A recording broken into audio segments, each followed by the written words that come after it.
Hello, this is John Kvale, and this is your May financial planning podcast review. And as followers know, I am out of the office this week in extended Memorial Day weekend. I have slow Wi-Fi. You guys have heard that before. But more importantly, when I have slow Wi-Fi, you're going to get a shortened version because the upload to the various platforms is very slow. So here we go. For those of you that are newbies, we do this in a video podcast type review so that you can listen. So if you're driving down the road and you're not looking at the video, keep your hands on the wheel and be safe. I always say that. I think that's going to be my signature take now. All right, number one part is in this post, and this is the review of the Berkshire Hathaway Buffett Munger Words to Live By. So Warren Buffett and Charlie Munger, those of you that are in listen only mode, I'm hovering over the post.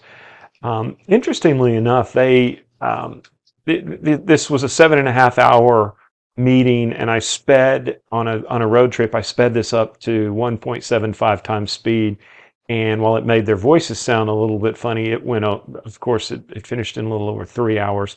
And I pulled out all of these are original comments that I thought were important for their main thoughts to live by, and I caught several people that really had a totally different take on that. And so I wanted to, and maybe I'm biased to my own opinion, but these were the high points. And some people just heard something exactly different from the exact same statement. So I guess it's left to interpretation. Those of you that are in listen only mode, I am going down the bullets from the post and just going down the items that I found in most important. There's six or seven bullets. So hope you guys enjoyed that. If you missed it, go back and take a look. It's not too long of a post. The debt ceiling. I combined two since the aforementioned Wi-Fi is slow. We had a talk about the debt ceiling and what the government on a Friday, and then again the following Tuesday, Wednesday of the next week. Debt ceiling today is Tuesday. It's the first day back after the aforementioned Memorial Day weekend, and looks like the debt ceiling for all structural purposes was in fact met over the weekend, which is what we expected.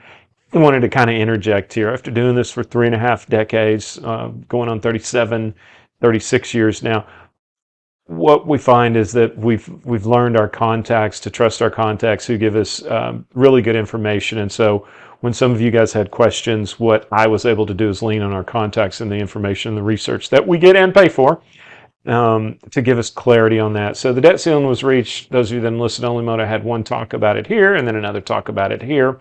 This will be pushed out until January, February, March, I think, of 2025, which is after the the regular presidential election. So we won't have to go over this again until after that.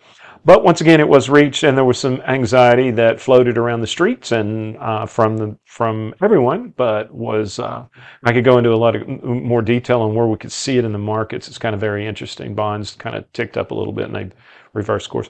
That's it now with my slow Wi-Fi or the place that we're staying. The slow Wi-Fi, I'll upload. I'm under 4 minutes, 3.5 minutes.